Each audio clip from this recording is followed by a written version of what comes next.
Hello, everyone. Welcome, welcome. Hello, Robyn and Laura. How are you guys doing? Good. How are you? Doing fabulous. I'm so excited for today's conversation and welcome folks who are quickly joining in. We are going to dive into the secrets of the success mindset with Robyn Ward. Robyn Ward is CEO of boutique leadership development company, FounderForward, based in Los Angeles. Having spent 20 plus years working alongside founders and executives in the fast-paced technology startup space, Robyn developed an expertise in the science and psychology of high-performing leaders, teams, and cultures. Ms. Ward is a sought-after speaker on these topics and also co-teaches a performance mindset for business class at USC's Marshall School of Business. Thank you so much, Robyn, for being here. And leading today's conversation is the magnificent Laura Brownstein, who's the VP of Content and Programming here at the Riveter. Friendly reminder, we want to hear from you guys. We want to hear what resonates, any questions. We're going to be asking you questions, so please put all of your answers in the chat box and make sure to send to all panelists and attendees so everyone can see. And with that, I'm going to pass it off to you, Laura, to kick off today's conversation. Thank you, Mad. Robyn, how fucking psyched are we this morning? It's a good day to be an ambitious woman. Woo-hoo-hoo! Kamala. Hell yes. Yes. Hell yes. Hit us up in the chat. Who had a hard time sleeping last night because they were so fired up? I mean, I think I was tweeting to you half the night last night. I was just like, it was so nice though to not be able to sleep because I was excited about something. Right. Not because I was, despairing at the world. Well, as you know, I have a newborn. So either I'm despairing or I'm newborning. And now I get to celebrate the amazing Kamala Harris and a glowing for all women and particularly women, people of color. Okay. Sorry, everyone, that my phone just rang. Somebody else excited. All right, everybody throw in, if you would, where your name, where you're joining us from. I'm so happy you all are joining for basically what I'm considering my personal career coaching session with Robyn Ward. It's nice that we're just, it's nice that you're all here too. But thanks for joining. I have been lucky enough to know Robyn for 5 years or so. And I met her, we have a mutual friend, the inimitable Shelley Zalis, the force of nature, who started the Female Quotient. And I met Robyn in that context. And in a pack of super powerful women, Robyn was like the person I beelined for and was like, hi, you know things, tell me them. So now I'm so excited to get her to tell all of us these things. You were in VC when we first met. And now you have your own business, FounderForward. Founders, startup CEOs pay zonks to have you coach them and figure out how to move their dreams forward. Or at least that's my impression. Tell me how you went from VC to what you're doing now. Yes, absolutely. Should we also say that when we first met in person, we were in Switzerland? Yes, because we were at the World Economic Forum. So my whole career has been in the high growth technology startup space. And so I was an operator for a long time. You met me when I went to the check writing side. And I went to the check writing side mostly because I knew there weren't enough women writing checks when I had the opportunity. And I thought, why don't I hop over here and be an ambitious woman in the check writing space. Yes. Wait, somebody I think just joined our Zoom. Oh, this is Kate. She works with me. Hi, Kate. You can turn off your video for the conversation. Oh, yes, there she goes. I was like, I'm not sure what's happening. This is exciting. But it was good to see your face. It's not that we didn't want to see your face. And so really, over the course of 20 something years within this same ecosystem, I've worked directly and indirectly with hundreds of founders and leaders. And I became fascinated, probably the best word is obsessed, with the mindset, habit, practices of what sets somebody up for success in the roller coaster, high uncertainty startup space. And then what are some of the things that hold others back? And so I started this company, FounderForward, because I'm hugely passionate about taking the observations and the learnings, wrapping them with tools and frameworks, and helping founders and their startups reach their full potential. So that's kind of where the business is today. So not just talking about things, doing things, making them happen. I'm all about tangible tips and tools. You know, startup people tend to be type A people, and they got a lot going on. So we have to like dig in and do some work and get rolling. So one of the things I'm curious about, you have men and women as clients, right? I do. Do you see a difference inherently in how they approach leadership and achieving goals? I actually do. And I am very reticent to simply divide and stereotype. Yeah. But to answer the question, I've worked with men and women, and some of the work tends to differentiate by gender. And I will say that, you know, emotional intelligence is something that women tend to be a little bit stronger on. And that's probably due to socialization. Men are told not to cry and not to show their feelings. Now we're in a world where everybody's working from home, anxieties are high. In addition to being the, you know, chief executive, you have to be the chief therapist sometimes. And women seem to fall into that role as nurturers and caregivers a little more naturally than men. Now, I do have some men that are amazing at this. So again, I really try not to, you know, overgeneralize, but that is one example. And, you know, this place where we're at in terms of leadership, because we talked about Kamala, both of countries and of companies, we're moving at a time where empathetic leaders and leaders that are good at listening and have strong communication skills and have a high EQ are going to be best suited. And a lot of those traits are traits that I'm seeing in a lot of the female founders I work with. And we're seeing it from the leader of New Zealand, right? Took it right out. Yeah. I mean, you know, all those articles that the countries that are doing better are led by women because they asked questions and listened to the answers. There you go. I mean, all right. So I'm going to ask you some more questions and listen to some more answers. What are there kind of like buckets where you think of what these successful traits are for leadership? There are. It's interesting because a lot of people come to me for coaching on how to work with their VP of sales or how to build their culture or how to communicate with others. And I go, whoa, whoa, whoa, whoa, whoa. Brene Brown tells us who you are is how you lead. All that is great. And we can get to that work, but we got to start with you. And so the really great top performers, high performing, most successful folks are great at self-leadership, right? And so what we've done at FounderForward is we've developed a model around this and programming, and we call it best self-leadership. And there's 4 key buckets. There's self-care, there's self-awareness. Wait, right? What's the first one? Self-care. Self-care. Okay. Right? If we're not focused on our wellness, we're not going to show up and be our best every day. So self-care is an essential for everything in life. Yep. Self-awareness, know thyself. This is really where the Brene Brown, who you are is how you lead quote comes in. Management. I got 2 buckets for management. Okay. Time, attention, and energy is one. Time, attention, and energy. And the second one is mindset and emotion. So those are management. Can you break those 2 down? Yep. And the last one is growth. Like really focusing on having a growth mindset, know where you need to grow to take your company to where your company needs to grow, and actually having goals and priorities around getting there. So, you know, care, awareness, management, growth. Those are care, awareness, management, growth. Amazing. Can you, I'm fascinated by those 2, the 2 different areas of management. Can you speak to that a little bit? Absolutely. So the reason why care and time, attention, and energy come first before mindset and emotion is that, you know, we all know when we're running around, not taking care of ourselves, on autopilot, not prioritizing well, chicken with head cut off, then our mind and our emotions are really hard to manage, and they're everywhere. Okay. So those are the 2 first components before you get to mindset and management, but it's also important. Start here before you are going to be successful putting it out there. Yeah.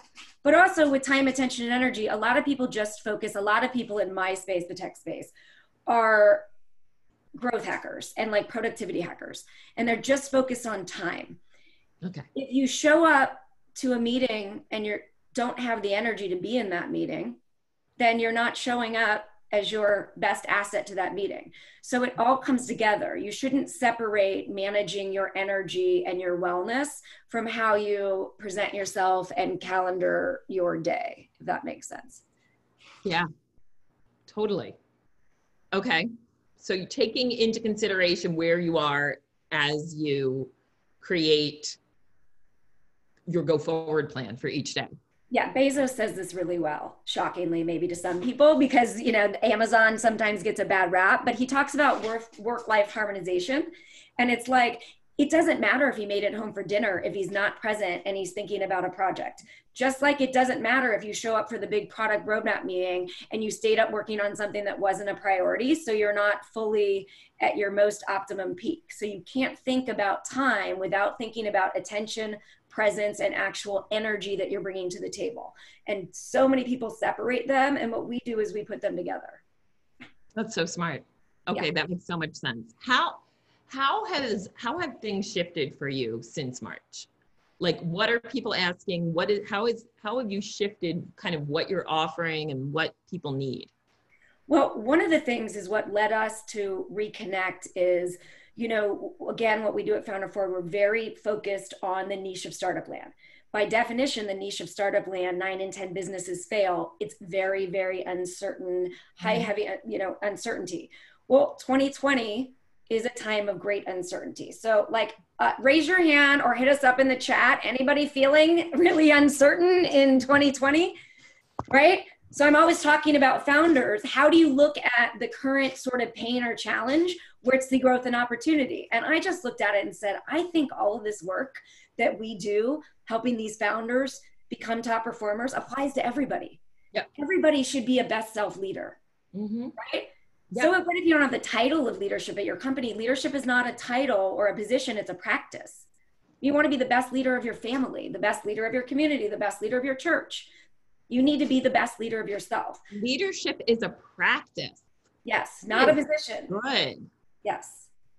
So we've taken all of this work and created something that, Laura, you actually coined this. You University is what you said to me.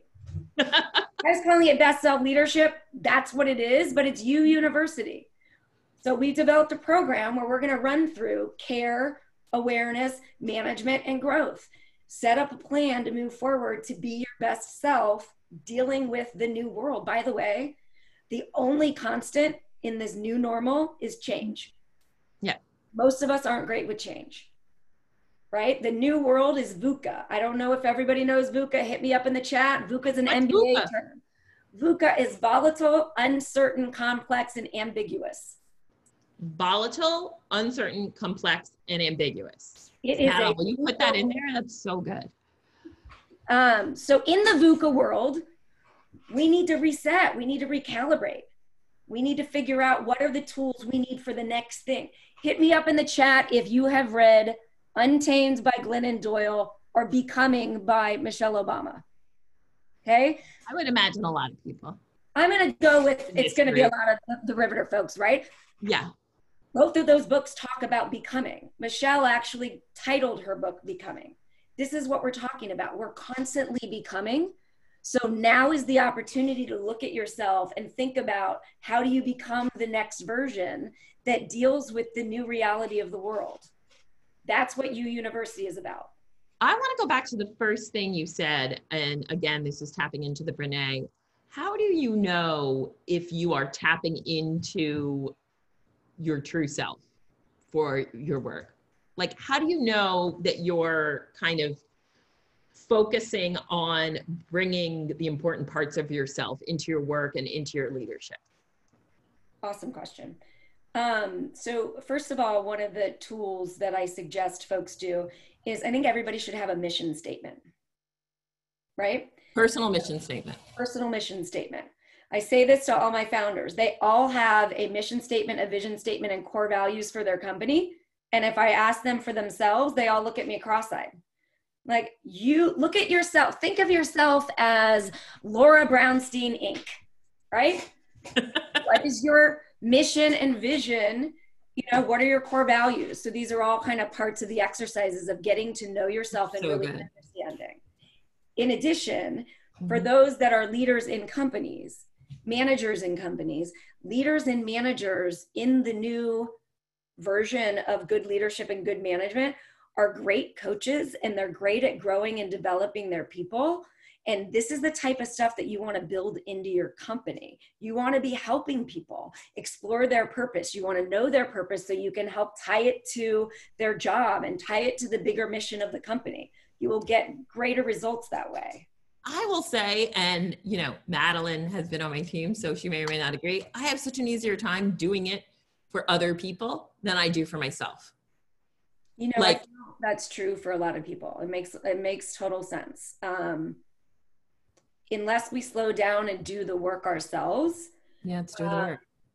You know, it also becomes a lot more authentic that way. A lot of times people can tell when you're giving them all these tools, but you haven't really done the work yourself, right? There's no better way to truly like walk the walk than doing the work. And a lot of us, you know, we're really busy. We don't prioritize the work. And I would say that the world slowed down a little bit.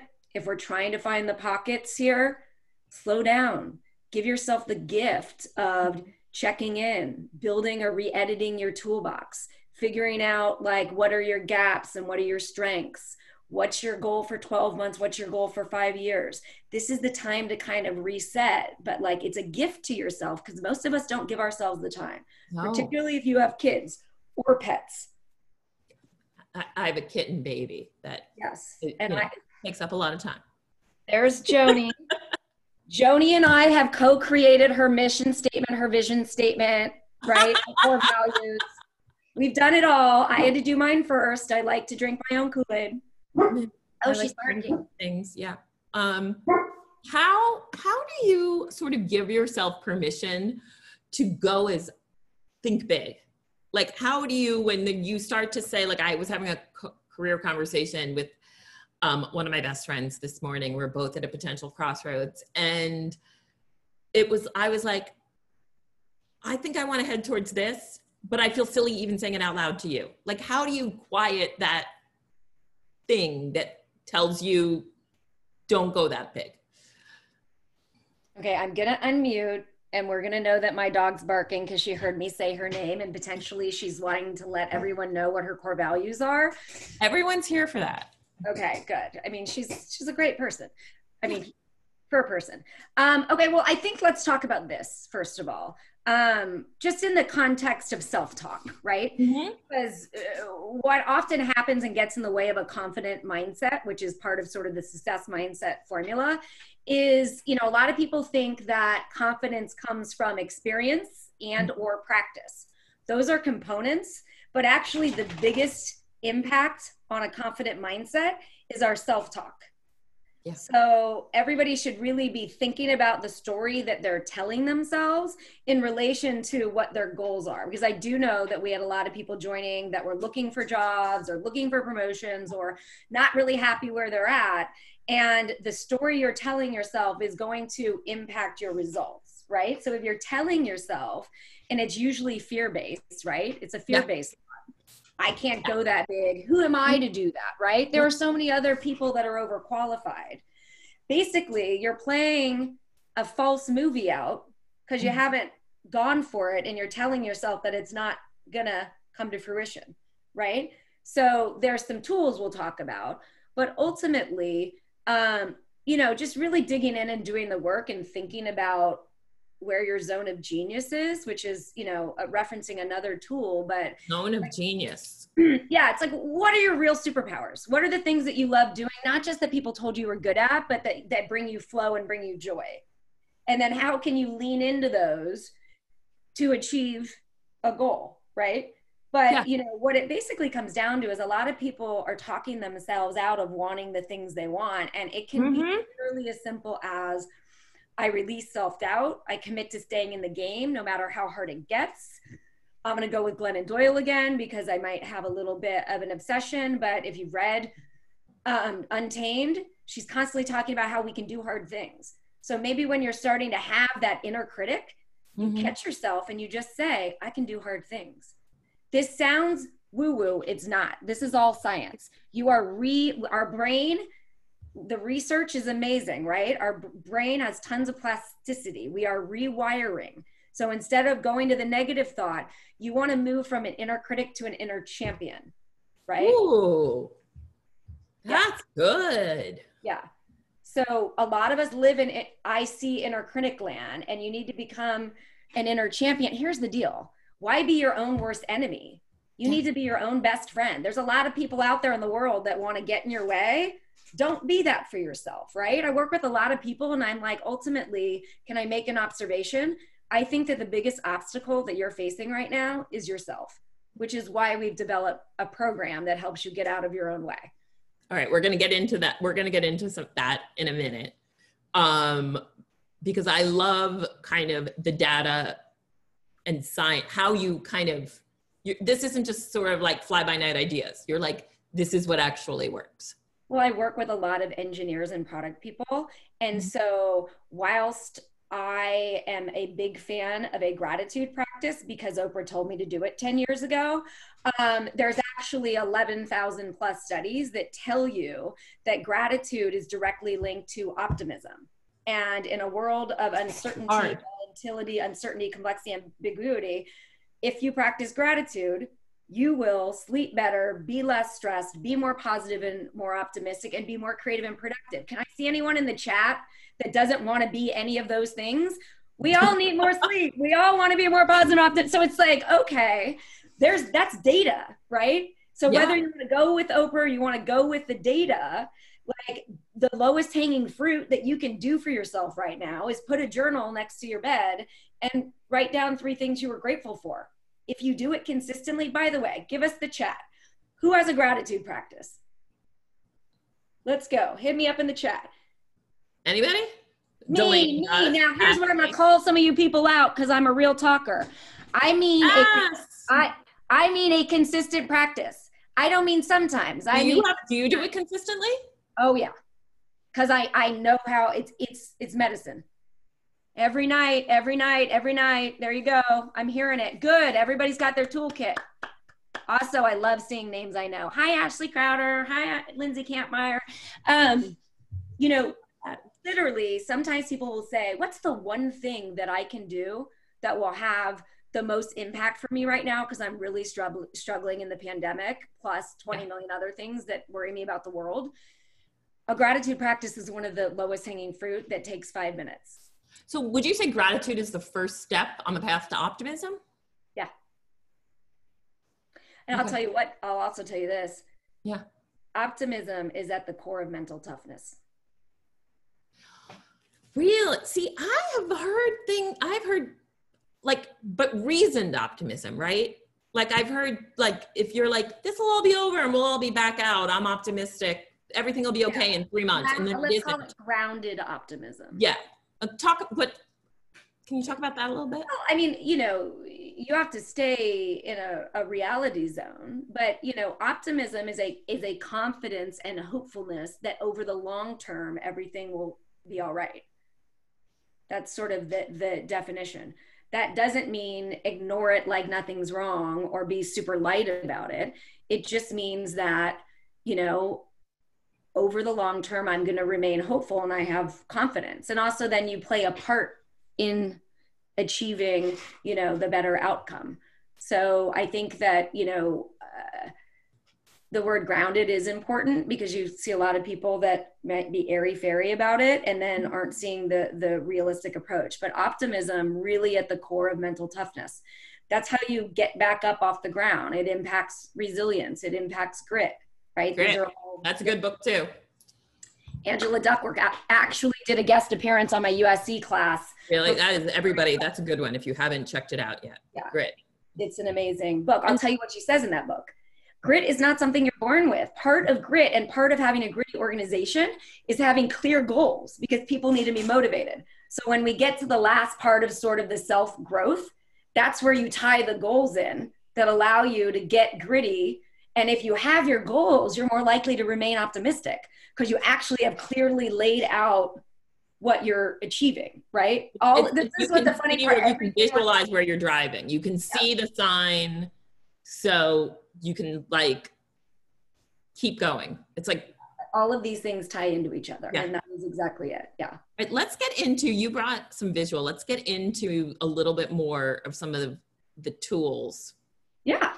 That we are going to gift people with today. Okay. Well, one of the tools we'll just talk about while we're on optimism, or just sort of the awareness of like how we're thinking and where our mindset is at. I will say, like, overall, people wildly underestimate the role that psychology plays in business and in life, right? So back to common components of great leaders, not only do they manage their own psychology, but they're very intuitive. This is emotional intelligence of understanding the psychology of the other person or group of people that are in the room. So psychology is very important. The thing is that because we're all moving so quick, sometimes we're stuck or we're in a rut and we don't realize it. So one tool is something I've seen people write in the chat, which is you can really journal and answer questions like, what am I telling myself about the pandemic? What am I telling myself about this job opportunity? What am I telling myself about my finances right now? What am I telling myself about the future of the world?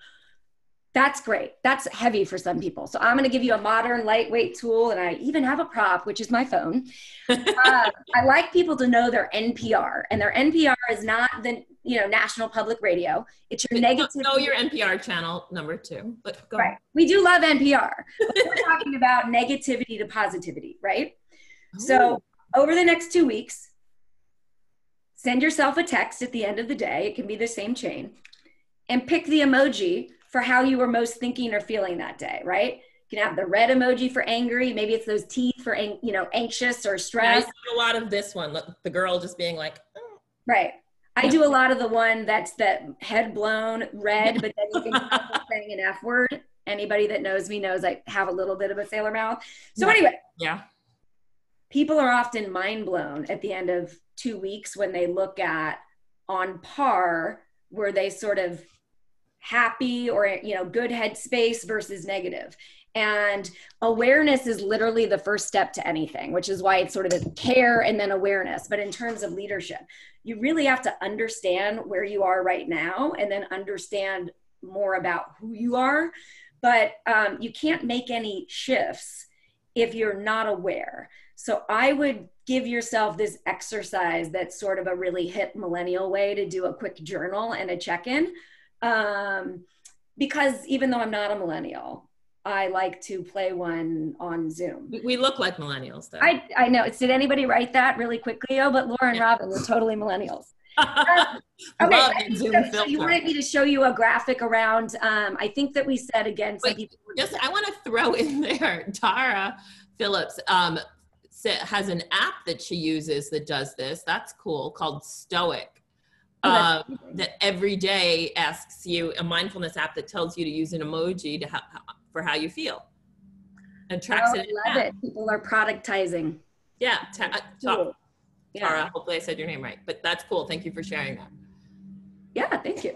Yeah, we play millennials on TV, on Zoom, Smarta. Right? I did like that. Okay, so let's talk about a tool.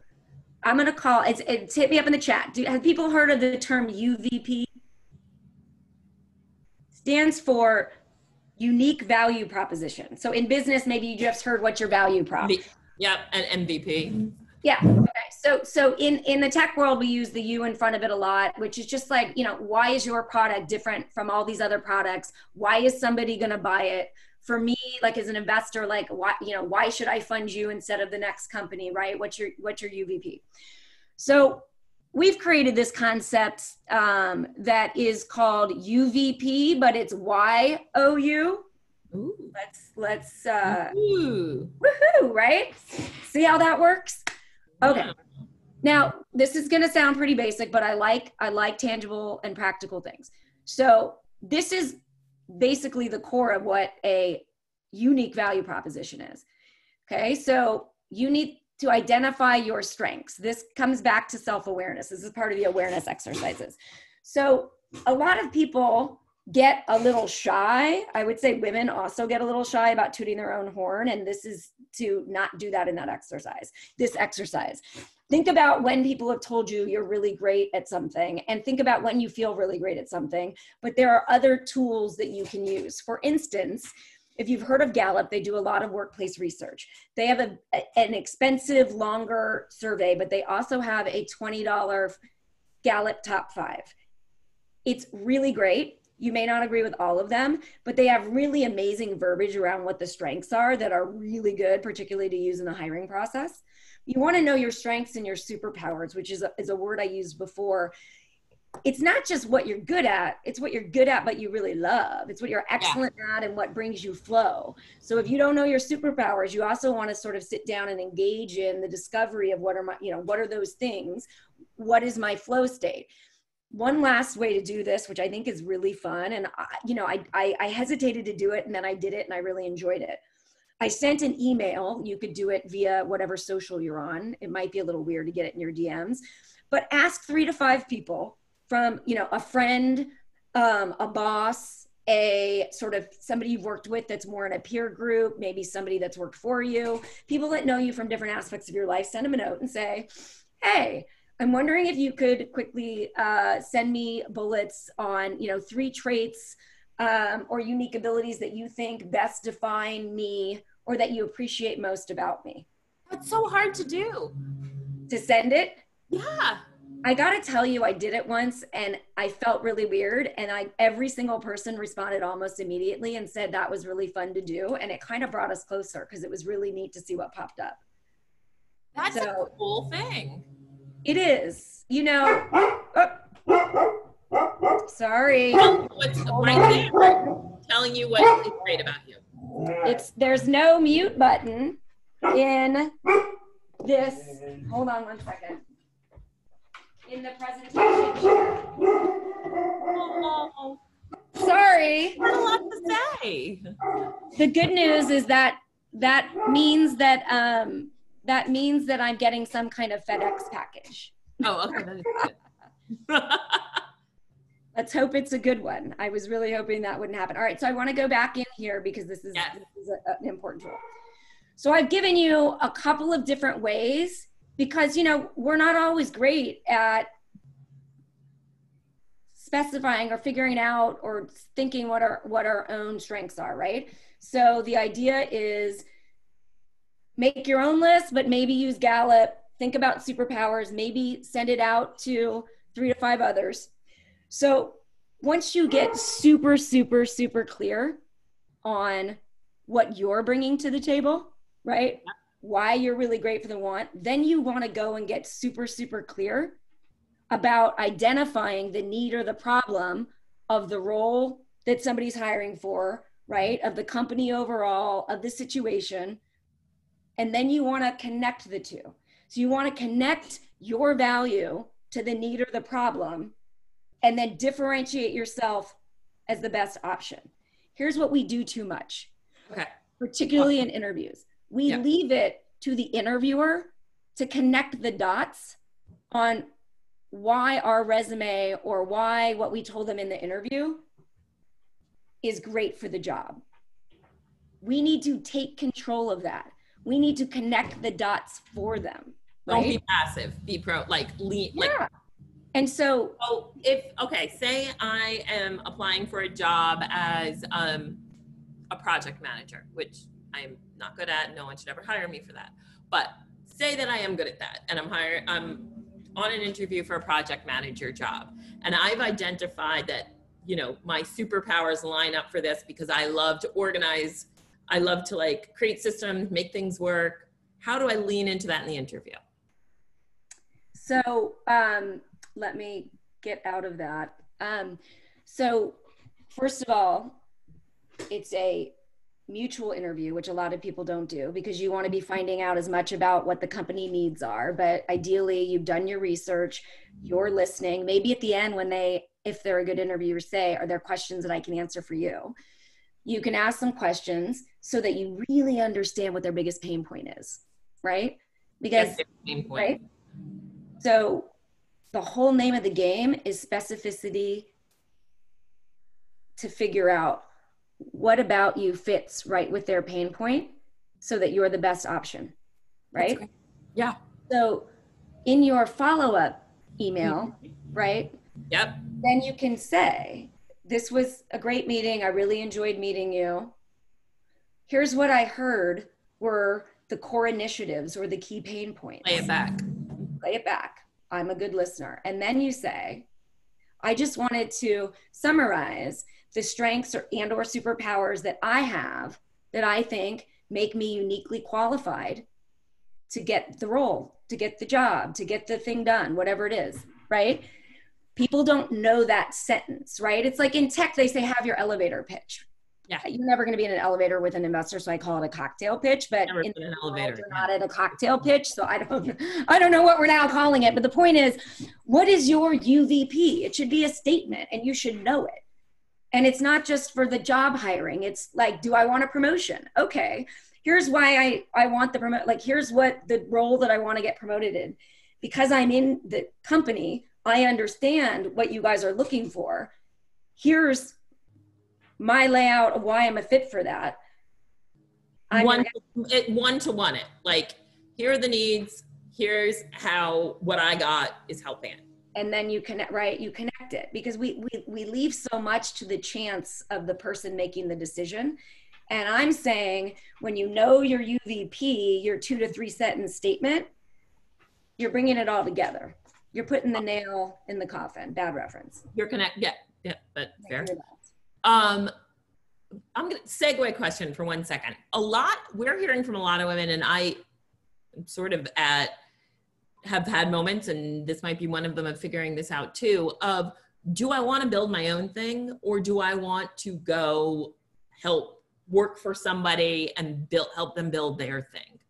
Mm-hmm. Do you have frameworks for helping figure that out too? Like, is this a moment where I want to try projects and gigs, or where I want to like fit into a corporate structure? Yeah, I mean, I definitely think that there's tools and exercises for, like, writing down what exactly you're looking for at this point. When it comes to starting your own thing, I would say that, I'm all about people starting their own thing. My whole entire passion in life has been around entrepreneurship, but that's an exercise of, do you have the idea that you want to sacrifice 7 to 10 years of your life for, right? I mean, you have to have a real why there. Do some people come to you and be like, I want founder coaching, and you say like, no, you shouldn't be doing this. Like, you should redirect your energies right now. I haven't, but I mean, I get most of my clients from venture folks who've already invested in something. So it's not sort of that early. I will tell you this, when I'm looking with my investment hat on, one question I always ask is, why are you choosing to sacrifice so much for potentially 7 to 10 years of your life, which is a very long time, for this opportunity? That tells me a lot. I'm asking you your why. This goes back to everything. What is your why, your purpose of being that you're bringing into this job? But I'm big on why, right? You got to know your why. So like, sometimes people are making these decisions from their head. Mm-hmm. I'm going to go really quickly into a different tool. Holographic thinking. Think of it as a triangle. The top of the triangle is your head. The right side of the triangle is your heart, because that's right brain. The left side of the triangle is your gut. We have 3 intelligence centers. We think with our head, our heart, and gut. Right? So instead of just writing pros and cons, which often is, if you're more of a head thinker, then it's usually a lot of the head stuff. If you're more of emotions, a lot of emotions. Take notes on how your logic, and here's the logic in the data. Here's some of my feelings, and here's some of the gut impulses or instincts that I'm having. That's called holographic thinking. I recommend doing that for major decisions. That's great. Heather's here agreeing how great that is. Yeah, the other thing is keep a decision-making journal, right? In life, we make big decisions. So you should write this stuff down. Warren Buffett, who I have I have the world's biggest crush on, which might make me creepy. He has literally written down the background thinking for every trade he's ever made. He has hundreds and hundreds of journals, but his whole thing was, how would I ever know how to adjust or learn or grow if I don't have something to reflect upon, right? So create a decision-making journal. I have a gratitude journal, decision-making journal, but literally different journals, physical journals. I have a decision-making journal and I have a gratitude journal, totally different things. And when do you do the decision journal? That's not a time of day ritual. That's a situational ritual. That's when I've got, sort of a bigger decision and I'm not sure where to go. And when I'm ruminating in my head, I change my mind to this and that, kind of like, should I start my own thing or go join a thing? And so I have a girlfriend who I just gave this to, and she's got a time frame to which she's trying to decide on some things. And I said, listen, this isn't a one and done, like pros and cons list sometimes or whatever. It's like you have a couple of weeks, draw the framework, start writing the things down that are relevant now, but you add to it. And then when you go back, you really have all the things that you were hit with in your head, heart, and your gut to make a decision.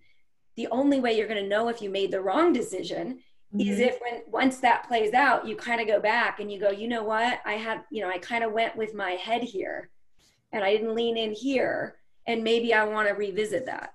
You should also know self-awareness. You should know whether you're a person that leads with their head, their heart, or their gut, because it's just helpful to understand what drives your decision-making. I tend to be head. Yeah. What do you think you are? I think for work things, I'm head. And then for other decisions, heart. Like I think different areas of your life, probably. Sometimes we lead in one way and, sometimes that leads us. Like I did work on wanting to bring more of my emotions into some of the decision-making work since I was so cerebral and logical. Oh, interesting. All right, I want to I'm trying to read.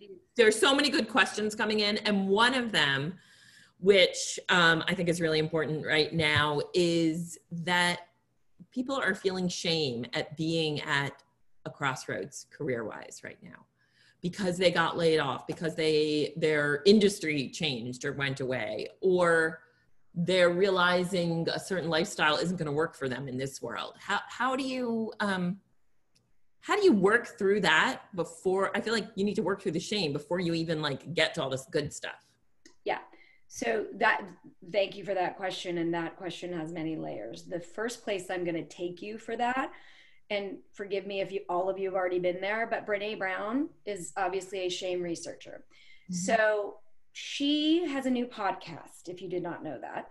And the last official episode before she did 2 AMAs was actually on shame. It was on shaming people in cancel culture, but it really did a great job of understanding what happens when we shame others and ourselves. Shaming is more I am bad, I am not enough. Guilt is something bad happened, but I'm separate from us, separate from it, okay? And so when you really feel that shame, it can be very destructive. Shame actually does have science ties into depression, anxiety, addiction, lots of other things, because again, you're identifying yourself with the thing instead of saying, hey, I did a bad thing, that you can kind of apologize and make an edit. It's really hard when you think you are the bad thing, right? So it's just very important to understand that. Yeah. And what it can do to us when you are coming from a place of, I am not worthy or I am bad. So a couple of exercises, but this one is a deep one. When I was talking about the self-talk, sometimes people call it ants, automatic negative thoughts. A friend of ours, Ariana Huffington, calls it your negative inner roommate, right? Who are you listening to? There you go. Exactly. So the thing with shame is folks call it your gremlin because it's the worst of the lot of the really talking down to yourself and really feeling the shame. Okay. Yeah. So shame usually comes from somewhere, and it usually comes from sort of family of origin. And I mean, this is a deeper question and deeper coaching, if not therapy, which is to really uncover where the shame thoughts may come from. But there are more fun exercises, which is once you understand the underlying shame, which is like, say, I'm not enough, you name it. So you name your gremlin. You don't name it. If you're getting it from your mom, you don't name it your mom's name. You want it to have like a different name. Yep. Listen, I'm vulnerable. My gremlin's name is Patty the perfectionist. Oh. I named her when perfectionism, Brené Brown will tell you, is not a positive, although we like to think it is. It can be, but there's a lot of negative sides to it, which is we are never enough because we're trying to be perfect and there is no perfect. So I, depending on the day, catch myself and either tell Patty to F off, or I say, you know what, Patty, I love you. I know you're here to protect me, but I'm good. I got this. That's one exercise. Name your gremlin. Sometimes people draw their gremlin. Yeah, I have done that. I have an exercise of what Patty looks like. But another one is a racket and a reframe. So what is the opposite statement to whatever your shame feeling is? That is a reframe that will shift your mind from being negative to positive. Okay. Right? So if you're saying like, why do I keep making such bad decisions? Right. Yeah. And then you know, there's a whole load of things that you can say, but like when you keep shame, you often ruminate. Then you just make it bigger and bigger and bigger. And so what we want to do is catch us in the awareness and shift to some other viewpoint on it, right? Which is, you know, what happened yesterday doesn't dictate what happens tomorrow. So, you know, I commit to make better decisions. Whatever the self-talk is, you've got to turn it around, right? So one of the base exercises is open a spreadsheet, put racket, put reframe. Over 2 weeks, keep all of the shameful thoughts. So usually they all combine into one underlying gremlin. Like they all equate to like, I am not worthy because my dad said this here and I blah, blah, blah, blah, blah, blah, blah, right? It doesn't matter if you can't figure out where you trace it back to, but it's really good to try. Then you create the positive reframe that you can tell yourself to each of those thoughts. Then you create the awareness, which is what mindfulness and breathing do. And then you literally rewire your brain by telling yourself the positive talk. It's like the mental version of Amy Cuddy's power pose. Yeah. I mean, listen, I call it the mental gym. Yeah. I say I give you tools for your toolbox, but what I've really done is I've given you a set of different exercise equipment to do your reps and be in the mental gym. It's called mental fitness. We as a society focus way more on physical fitness, and I'd like us to focus on mental fitness. I love that. Another question, women sometimes have a hard time admitting that they want to make more money. Guys might too. I've just done less work in my career with guys on this. Women sometimes have a hard time saying, like, if you're like, what are you looking for in your next job? Or what does success look like for you? It's hard to be like, I want to make more money. Like, how do you break that? So like much of this, the awareness piece is also an awareness of where it comes from. So, you know, Laura, you and I were talking about something else earlier. We're talking about socialization. So, you know, usually that's not just because women are like that. It's because society, for a long time, women didn't own the money. And a lot of time women didn't have the job, or they were told that this isn't the thing you take care of and the man takes care of it. Or men are supposed to be ambitious. I mean, this goes back to Kamala and all the talks that she wasn't going to get the job because she was too ambitious.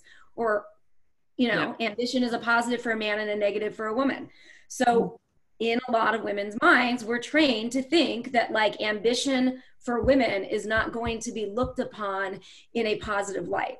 This is one reason I'm so excited about Kamala doing this, is because if we can get ambitious women out there and men like Joe Biden to still hire ambitious women, maybe we start to change.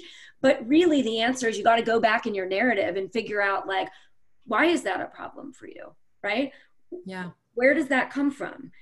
How do I want to change that? If I'm being my true authentic self and I want to make more money and I want to buy a yacht, why can't I just come out and say that? I will say another component of that is FOPO, fear of other people's opinions, which I've heard faux pas before. Yeah. So one of the guys I co-teach with, Mike Gervais, he uses this and I've just fallen in love with it. Here's the gender thing, which I try to avoid a little bit, but women tend to have way more faux pas than men. Men don't give a shit what their 5 buddies think.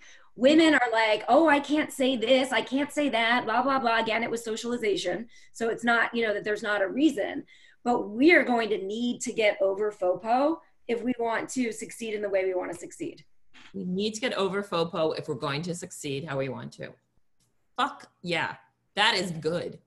That is worth the price of admission, which was free, even all on itself. Bring in the value. Bring in the value of value.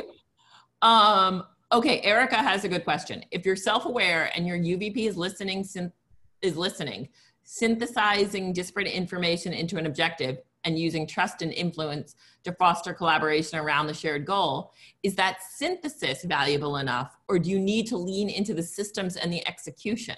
What a great question. That is amazing. I'm not actually seeing that same question, but I just want to click for the Erica, yes. Question. It was longer, so I wish I could see it. Listen, the synthesis is very important and gets you a strong stretch of the way, but the systems and the collaboration and all of those things are also very important. It's in the Q&A box if you wanted to read it. Oh, goodness. I'm looking in the chat. If you are self-aware.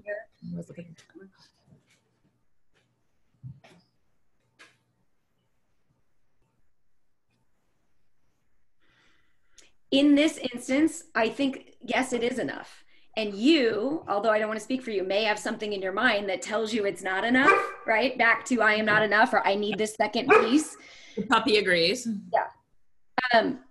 Listening, synthesizing, and objective, using it to influence and foster collaboration, that's strong. Yeah. Don't take your thing and then think there needs to be more of a thing. That's really powerful. It's really succinct. And people need to hire for that. Yep. Because people have a hard time listening.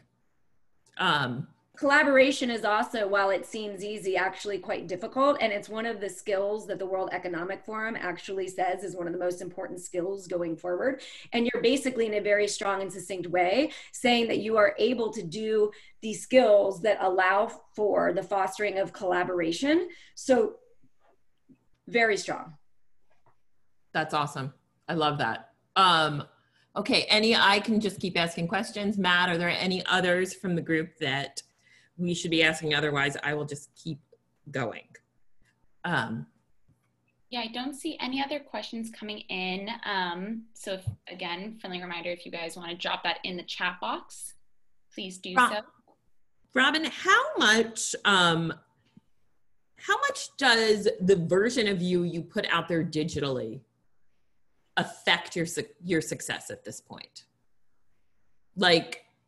If you're okay, this is my UVP and this is what I care about, should you be stating that clearly across all social media right now? How should that be playing into the amplification of your interests? Well, first of all, yes, in some way, the core of you should be presented, because that's authenticity. Authenticity is the key to leadership, but living an authentic life is actually, again, tied science to living a healthier, happier life.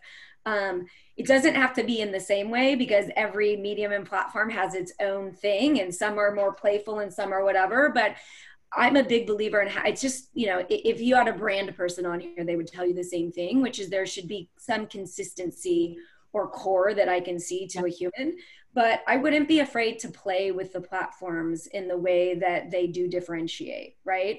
I always tell people, I gave a talk once to Team at Women's Health, and I was like, no one on Twitter cares a fuck about your workout. Yeah. Everyone on Instagram wants to know about your workout. And maybe I'm just not tied into fitness Twitter. Maybe fitness Twitter is huge. Sorry. But right. And if you're on fitness Twitter, don't cancel us, because Laura said that. Yeah. I'm not into cancel culture, but Twitter is. Me and Brene, no cancel culture. No, I highly recommend the daily podcast interview with Jack Dorsey from the other day. Oh my God, it's so good. I think I need to listen to it a second time. It was so good. Because he rarely do you get a big tech founder leader that authentic and real and raw. And I'll tell you what, there's a leader man with a great deal of EQ. Yeah. Right. And the most interesting part, and this actually gets to a question, was when David Barbara said to Jack Dorsey, Twitter does not line up with your personality. How did that happen? Do you find successful founders, their brand lines up with who they are? For the most part, yes. So interesting. Yeah, I do. Kat Markoff, who's a successful female-funded founder in LA, who's got an amazing company, Ritual, deep alignment, right? Now, that can be dangerous. Not for Kat, because she's not necessarily a known person. It's just that I can see it, or people that know her. But there's danger in other brands, but you see that more in CPG, like Gwyneth Paltrow with Goop. Obviously, negative news also boosts that. But also, I should use Kylie Jenner. If there's a backlash against Kylie Jenner, that business is really damaged, right? So, that we're getting a little bit more into branding there. But at the end of the day, the culture that a company builds at the earliest stage is really like a mirror of the founder. And so the founder really needs to be cognizant of walking the talk and making sure. I mean, it's like kids watching parents. The employees are watching the leader. Yeah, that's super interesting. Can you go over VUCA one more time? Everybody is like taken with it and just wants to like. VUCA, volatility, uncertainty, complexity, and ambiguity, which is like, I now use, we are in a VUCA world, kids. Let's figure it out. And in a VUCA world, things are different. And so we need to really look inside ourselves and say, how am I showing up in this moment? How have I been dealing with this? And by the way, no shame. You need to give yourself grace and space. By the way, mantras are a form of self-talk. Every morning I write, I give myself grace and space, because these are weird and hard times. And if you repeat it in your mind, you get it.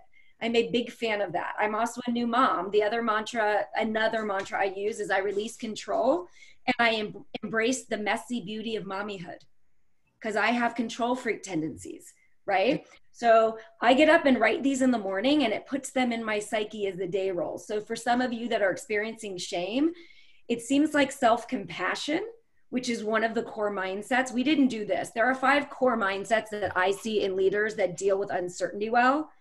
Okay. Confidence, self-compassion, calm, optimism, and growth. So we talked about confidence, self-compassion, optimism, and calm, optimism, and growth. So back to the shame question.